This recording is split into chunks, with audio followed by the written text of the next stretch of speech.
at first, please tell us something about your musical education. I've been educated in France with the very French, let's say, approach to music in the conservatory, classical conservatory. So I'm classical trained, and I've been practicing classical percussions and piano. And then I studied, a little more about harmony, counterpoint, and all the techniques of writing music. Mm-hmm. Wow. And how did you come up with film music? Well, it's my parents, they put me in the conservatory and they said, you have to learn music. So I did, it wasn't like me willing to, it was like an obligation, educational obligation. Mm-hmm. So then how did you come up with film music or games music? Well, so obviously, when I was young, the music for games, it was very basic. And the music for movies were much more, let's say, famous. And, they got a lot of attention. It was fun, to listen to. And so I was a gamer when I was a kid, and I'm still a gamer. I still play very much video games. But I thought when I was a kid that doing film score would be better. I mean, not like better, but that would be the only thing. But I would always wanted to do something with computers. And then, when I started working in the game industry, video games technology was good enough for music to be much more like interesting in terms of, we can go and record live musicians and play them in the game. So, it was beginning of the 21st century. So, I was like, okay, let's make games music because I'm a gamer, I'm a musician, and I think there is much more to do in the video game industry than in the film scoring industry right now. Oh, yeah. And so, what was your first project? My very first project, I mean, if I don't want to mention, like, officially, I think it's called Rally Championship, which is a very, like, unknown game. It was out on PlayStation 2 and PC. But then the first one that came out with a little, exposition was Obscure. So it's a game that was not like a huge game, but, I did Obscure 1, Obscure 2. And afterwards, I started working on AAA, so Alone in the Dark. And then, I'm working on my 23rd game now. So, wow. Yeah, it's been a long run. And Alone in the Dark, you wrote very beautiful music. So, yeah, Thank you. Very famous theme from that. I've listened to the music and thought, what? This is him? From him? Wow. And so, yeah. But yeah, I don't know the game, but the music, it's just beautiful. And yeah, and what is for you the fascination of film or games music? Well, film music has been, in terms of crafting, it has been and is still much, let's say, mature than the game scoring for many reasons. Okay, film scoring has been there for a long time now, and I think the pinnacle of film scores was in the 80s. Between the 80s and the 19th, we had like wonderful scores. Like starting, of course, with the late 70s with John Williams. So this quality, I think, in maturity has not been reached yet in the video game industry. Like overall, it's not about music only, but about the medium itself. Video games are a very young, industry, a very young medium. So as for games, music is still very young.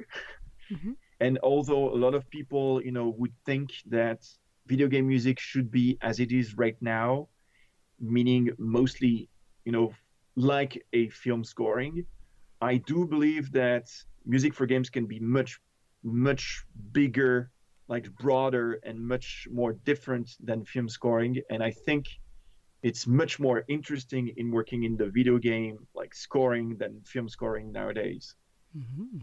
Wow. And do you have musical or personal idols? Well, I do sort of have my preferences, of course. I would name three of them because I think it's enough.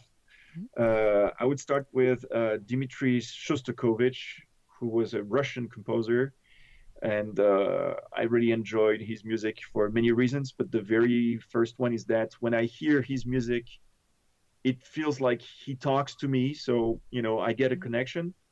Then Peter Gabriel, I don't know if you know him. He's a English singer, songwriter, and he's been doing a lot of work on samples and the way he created his soundtrack for The Last Temptation of the Christ by Martin Scorsese. He created something so unique, mixing up African, Pakistanis, and a lot of like different influences to his own style, merging the two, and it was in 1988, so it was like very revolutionary at the time. And finally, the one that I'm in love with is Aphex Twin. So Richard D. James, he's a electronic English composer, and he's the one that I think captures our world nowadays. But it's it would require a full interview for me to explain why. But he's one of my main influence. Wow. Yeah, do you have a favorite instrument to play or to compose for? No, it's been a long time I'm not playing any instruments because I don't want to be a slave. I mean, practicing an instrument is very, very demanding. It's very, very difficult. And I very much admire musicians, that master their instruments. Now, favorite instrument you said to write for, or yeah. Sorry, yeah. Well, I think one of the best instruments we have is the voice. I think it's one of the most, the most humane, of course. So I believe, it talks to us like as soon as you hear a voice. It's like kids, when they're listening to music, they start asking you, oh, but is there some singing? They're waiting for voices. So we have a tendency of, because it's natural. Voice is natural. So yeah, so I think that's the best instrument. Now, every instrument is fantastic. Yeah, and what do you think? Is composing music art or craft? Well, it's a very good question. All right. I have met more musicians that didn't know anything about music and crafting music than people that would master the craft of music, not being musicians themselves. You know what I mean? So when you have somebody that can do both, like master the crafting of writing music and being a very good, like an excellent musician, then you get like the best that can be, and it's very rare. Yeah. And what do you think is the best thing about composing? Composing is not like the same if it's for a concert piece or a movie or a game or whatever, like a song. So I would say that for games, what is best is that it's a teamwork. You happen to be, this is what I'm trying to do on my own. I'm not saying everybody's doing this, but me, what I really like is that I happen to talk a lot with people. I happen to be with them sometimes, more than 1 year to, share about what they want to do and at some point what we want to do. So I'm part of the team and it feels very much, exciting. And, when you have to spend so much time with people, you build relationships, and those relationships are usually very good because we're all here to make something great, the best we can. So this is, to me, the best part of composing, because it's not about me, it's about a team, it's about a vision, Wow. And is there something that makes it less fun for you? Let me see. No. Wow. No, I don't think there is anything that is no fun. Mm-hmm. No.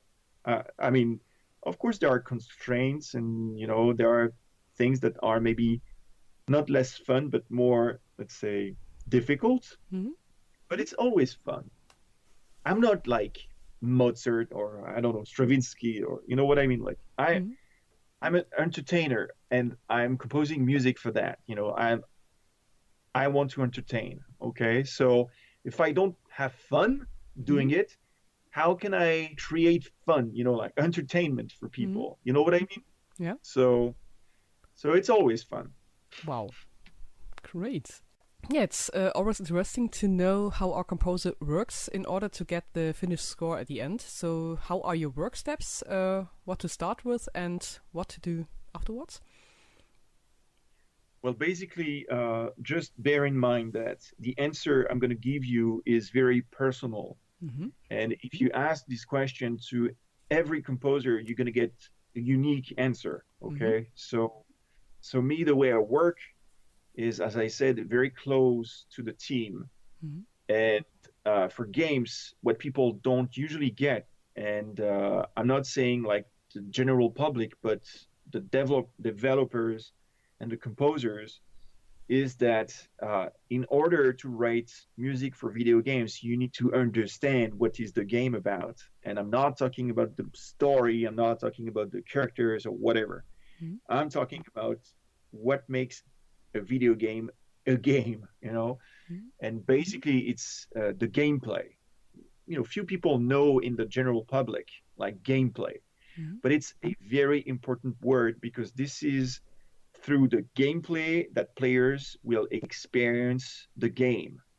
And so it means that as a composer, what I'm trying to do is to understand the gameplay. So with the music, I would support the gameplay. So now it's not about the story. Of course, there is a part that is about the story, but it's not everything about the story. It's about what the player is experiencing and how we want, as a team, of course, to make the experience more about the reward at some point, or giving some information, or getting some mood throughout music. Okay, so we use the music in a very broader way than the film scoring, for instance, where it's much more an illustration, like emotional illustration.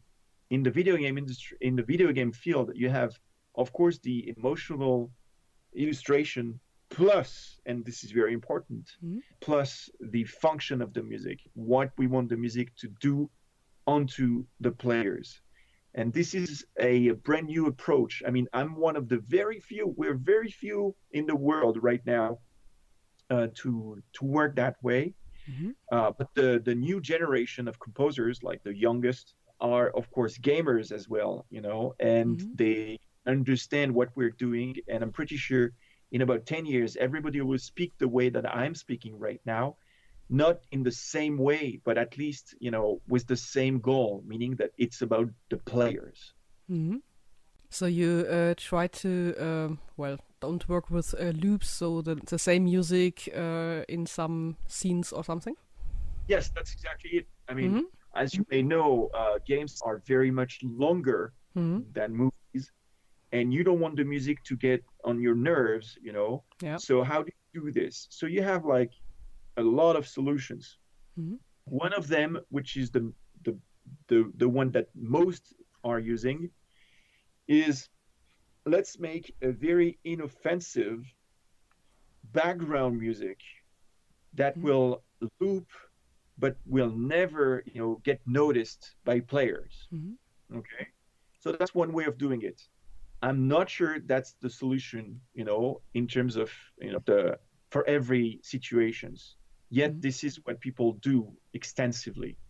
So I believe that there are much more ways of using music than just like a wallpaper in the background or the foreground, because of, the looping thing and whatever. So it's very complicated. I'm not saying it's easy. I'm not saying it's not much work. Actually, it's so much more work than for any movies.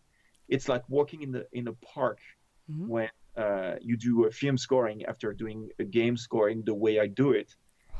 But that's the way it is. I mean, video games, nobody knows exactly how to make them, so we're just experiencing, and it's a lot of work, but it's a lot of fun. Mm-hmm. Great, but yeah, but I hate that when it's too loopy, too much loops.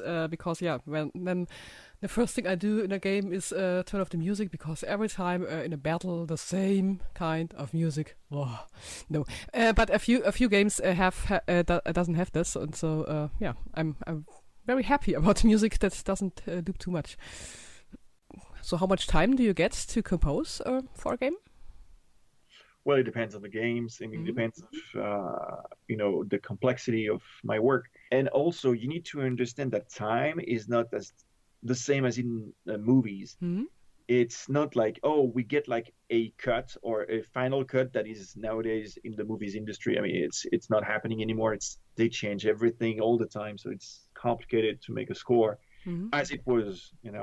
But in the video game industry, you need to maybe start during the what we call the pre-production. So nothing is made except maybe few concept arts, a Mm-hmm. little like how do you call this, prototype, Mm-hmm. but nothing much. I mean, you don't see much, but that would be the best moment to be involved for music, because you start understanding what they want to do, what are the premises for the gameplay, what are the premises for the story, the world, and you can already start like thinking, okay, do we need electronic music? Do we need orchestral music? Do we need like guitars, whatever? Mm-hmm. Then what happens is that after the pre-production, they go full production, and it can last like maybe 1, 2, 3, 4 years. Mm-hmm. You know? So it's for this amount of time, you don't want to be like with them, because it's useless as a composer to be all the way with them. You still want to keep an eye, to get in touch, Mm-hmm. every month or every 3 months, depending on what they're doing. But at some point, they will be ready, and then you need to kick in and to provide them with the music the way it should be done. So, for games like Remember Me, it was about 10 months. Mm-hmm. For 11/11 Memories Retold, it was like 5 months, even less. For Alone in the Dark, it was a year and a half. For Get Even, it was a year. Assassin's Creed was very short. It was like 3 months. Mm-hmm. So you see, it's very dependent on how you want to work with the team. Mm-hmm. And yeah, speaking of 11/11, how did you get to this project? By accident, as usual. Mm-hmm. I met with Johan Fannies, who's the creative director, during a convention. Mm-hmm. And what's so funny is that we talked about the project, and I didn't hear much from him, up to until this moment where people from Bandai Namco got in touch with me, asking me, so will you do the game? And I was like, which game are you talking about? They were like, this very game with Johan Fannies. Wow. And I said, so you guys want to publish it? And they were like, yes, we're willing to publish this game. And what's so funny is that the people I've been working on Get Even for Bandai Namco are the same people that work on 11/11 Memories Retold. So it was a reunion, and also it was a great honor, because working with Aardman, the English animation studio from the UK, Mm-hmm. the visuals they created, the living paintings, that was very, very, very, very artistic, and I'm very lucky, to have worked in this game. Mm-hmm. Yeah, I see the trailers and just wow. So yeah, that's that game. I want to have it. So it's so beautiful, and yeah, it looks so beautiful. And yeah, and what was your approach for the music? Well, the thing is, as I told you, what matters to me is the gameplay. Mm-hmm. However, on this very game, the gameplay is so basic that it's very close to a film scoring. Mm-hmm. Still, what happened is like we had such a short time to create the whole game Mm-hmm. that we decided to do something very unique, I think. We decided that Aardman would create the visuals to tell the story. The writers will write the story, with dialogues and all of this, and the music will tell the story through music. And we worked like all three, fields in parallel. Like at the same time, we were saying the same story, but using our own craft. It's like, okay, me the music, you the dialogues, and then the visuals. So it's sort of a you need to be very connected to each other's, because you have to tell the same thing but with your craft. So that was fantastic. I mean, it was very, very, very unique to me, and I'm very happy with the result. I mean, I think it goes like it's almost a piece of art, the whole game. And and how did you come up with the idea of being inspired by French composers like Ravel, Debussy? Well, as I said, I'm very French educated, so those composers have been hunting me for years. I mean, since I studied them. And the thing is, because of it happens during World War One, and because Aardman, they were willing to do something close to Impressionism, paintings such as Monet or Cézanne or Van Gogh. I was like, okay, very colorful, so I needed. I mean, and because it was about World War One commemoration, we needed like an orchestra to satisfy all of those components. We needed an orchestra, and then it was obvious to me that the way to use the orchestra should borrow from what those composers established at the time. I'm not saying I wrote something like they would, because it would be pretentious, but I did borrow a lot of, let's say, colors in terms of how to use the strings, the woodwinds. It's a very large woodwinds orchestra, so it was. And for Gabriel Fauré as well, so he's a little older than those guys like Debussy, Ravel, but I borrowed from him the idea of peacefulness, like of being peaceful. His music has always been peaceful, like his Requiem. And this is what I wanted to do with the music of 11/11, to be very peaceful, And it can be clearly heard in the music that is a real orchestra performs it. You can feel how the orchestra breathes and lives, and is such intact, organic recording important to you? Oh, definitely. I mean, I've been advocating for recording, live musicians since the very beginning. And for this very project, it was very important to go to, let's say, the best place and to hire the best people, because we went with the Philharmonia Orchestra in London, in Abbey Road, with former chief engineer of EMI Classical, John Callender, who's recorded Lord of the Rings, the movies as well. And, those A-class, world-class performers, studios, engineers were hired to make sure that the music was as much as possible, like authentic, and sounded, as genuine as possible. It means that the recording you're having of the orchestra has nothing but, open mics. There is no like reverb, additional effects such as reverb, compression, equalization. There is nothing. It's what you're hearing is the actual orchestra, as if you were inside the room. Wow. I love such recordings. But with the effects, it's hard to tell if it's a real orchestra or something from the computers sometimes.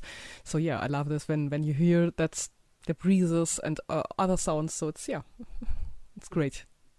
Great. And I find the game's approach wonderful, that it's not about shooting wildly, but about remembrance, because that's the way every war game should be perhaps. So don't portray battles as something great, it says being about pausing and thinking about what can actually bring it with itself. So yeah, that the game is just wow. As I read about it, I was really impressed. So yeah, 1111. I mean, this is I think video games. I mean, the general view on games is that games are very violent, and games are about having fun with violence and death and historical events such as World War II, for instance. However, I think that people focus on those games where you have so many different games with so much different approaches. It's not as if all games were violent. It's not as if all games were about darkness, and it could be very moving. It could be very personal. It could be very sensitive, And video games are much, let's say, diverse and offer a much bigger proposal of worlds. The journey you can take with games is today incredible, in my opinion. 1111 is taking part of that approach that yes, you can speak about World War One in ways that are not about violence, but it is a violent game. If you play the game, you end up in the game making choices where it's not graphic violence, of course, but it's very, very difficult psychologically, Wow. So yeah, looking forward to play this. And I have personally fun with racing games or something like Anno or but also on a very dark day, I love to play Assassin's Creed and just kill everyone. Exactly. It's fun. And speaking of Assassin's Creed, Freedom Cry, it's just really beautiful music. Did you get the order to distance you as far as possible from the main game, the music's main game, or what was your approach? Well, Assassin's Creed Freedom Cry was such a unique game in the Assassin's Creed series because it's not about Assassin's Creed. It's about slavery. Oh. And so when they contacted me, it was because they were scared. Like they didn't know what to do with music. Oh. Which I totally understand. And I was scared. I was like, oh, what can we do with music when we need to merge the idea of Assassin's Creed and slavery? So to be, let's say, to honor, the legacy of Assassin's Creed and to respect the subject matter, slavery. It was very obvious to me at some point. I said, listen, we need to go and record Haitians, like real performers. So we went to New York City to record Haitians singing and performing drums. It was very new to me because I didn't know this music.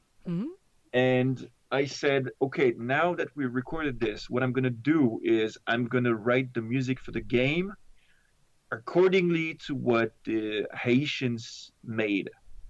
So the strings that were performed by the Brussels Philharmonic were designed by me to follow what the drums were doing or the singing was doing, and not just for for aesthetic means, but rather because of the fact that in the game the main character Adewale, he's a former slave, and he's an assassin, and he sort of forgot about his own people, but in the game he got stuck on an island, he can't leave, and he sees the suffering of his people, and by witnessing the suffering, his roots come back to him. It's like, oh yes, my people, this is my people that is suffering. It's not them, it's my people. And this is what we wanted to do in the music. So we wanted the Haitian drumming and singing to be the core of the music, but in a way that was not just a layer, but rather a fusion between their music and mine, if I may say. So I actually like Peter Gabriel did for the last Temptation of the Christ. It's the same. I mean, I stole this from him, actually. Wow. Yeah, and I know the main game, Black Flag, and so the DLC is on my wish list, and now a little bit higher, and yeah. No problem. And so the Wally, of course, this character is great, and yeah. And do you like to play Assassin's Creed? Yeah. Assassin's Creed is a very fascinating game because I think the journey, once again, in historical events and locations and is always fascinating to me. And this is why also I'm always sort of surprised that the music is not as historical as the rest of the game, because basically everything seems very legit. But music generally is sort of disconnected and borrows a lot from, film scoring. And that's why with the Assassin's Creed, with Freedom Cry, what I wanted to do was to be historically accurate with the music, but not in the sense that it was like, oh, the music from that time was like this, but rather like as they do with the actual game. What you do is you play like you getting entertained into these historical events. So it's the same with the music of Freedom Cry. So, the games, Assassin's Creed, are great. And I just wish that the music would be a little more historical, but not like 100% historical, but at least a little bit. Well, this could be a little bit difficult to get original Egyptian music from... No, it's not. No? No. Go there. Ancient? Okay. Ask them. Ask the people over there. I mean, music has been, taught through, decades, like centuries, like millenniums, like, they know. So if you're willing to find what was the music at the time and, how to perform it, I'm not saying it's going to be like 100% like this, but at least you'll get the flavor, you'll get the genuine feeling of the location. And I think this is what could be missing in some Assassin's Creed games, Yeah, Assassin's Creed 3 is too modern a little bit, yeah. Yeah, I think so. And Origins, it's good music, but it doesn't feel Egyptian. So, yeah. It's too bad, but that's the way. And yeah, it seems that in the video games, a lot of work is done with real orchestra and real choir, as you say before. And it seems that the makers of video games have a little bit more courage. So, to make really... No, not? No. It's not about courage. It's broader than this. The fact that in the movie, in the movies nowadays, it's very difficult to do music for films because you have so many layers of people to talk to and to satisfy, and it's very difficult. It's a different job than before. In games, let's say, there is much more liberty, artistically speaking. You can do a lot of things, where in movies this would be impossible, such as for me, a soundtrack I've made called Remember Me. And I went, to record in London an orchestra, and then I processed the orchestra like an affect string, and this would be never possible in the movies. That's not happening, because it's too original. Yep. So it's not about composers not being courageous or anything like this in the movies. It's just that there is no more possibilities of doing this, or it's very rare when a director and a producer and an executive producer, align and are like, yeah, let's do something original. It's very, very, very difficult. Well, the most directors who try something original, the movie doesn't get successful, and so yeah. Yeah, it's difficult. Yeah, best example, The Gods of Egypt. So original movie, but doesn't get much success. So it's very sad. And so yeah, what would be your absolute dream project, game, movie, concert? I don't have like a dream project. The Mm-hmm. only thing what I'm trying to do for each project that I do is to find the right people to work with because that's what matters. It's not about the project Mm-hmm. because the project, if you work with the right people, it's going to be great. Mm-hmm. It's going to be a great, not like a great project in a sense that people will think it's a successful project, Mm-hmm. but a great project to spend your life on. You know what I mean? Like we are spending time and a Mm-hmm. lot of energy making a lot of sacrifices, and if you do that, an environment that is very toxic where people, just dislike Mm-hmm.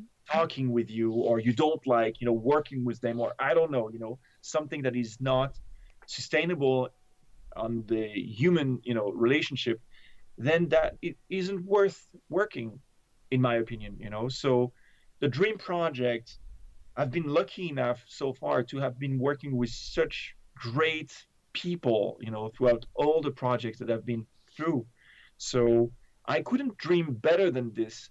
Of course, what would be better would be the success, the commercial success, the critical success. But in the end, I'm still here. I'm still doing games. Having a great time. So it will come, maybe not, but at least I will have spent my time with the right people, which is what matters most to me. Wow. You have a dream job, so to say, so to speak. Wow. And what are your next or current projects? Those questions are very difficult to Mm-hmm. answer. So, no, I mean, what I can tell you is this.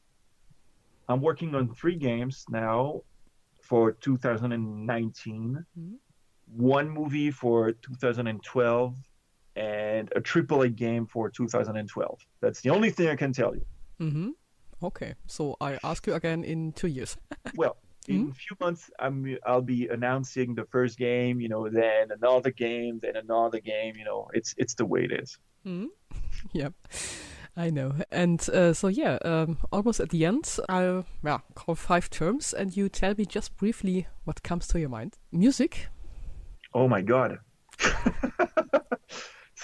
Okay, so you say music, and I say, oh my God. Life, Mm-hmm. Orchestra. real, Mm-hmm. Hollywood. fake, France. love and hate, Mm-hmm. And hobbies. games, video games. Mm, great. And yeah, that was it from us. And so I have to say, yeah, have a great evening and good luck. And yeah, with the games and the movies. Thank you, Anne. Thank you so much for your interest. It was a Yeah. pleasure. Mm-hmm. For me too. And yeah, bye. Bye bye.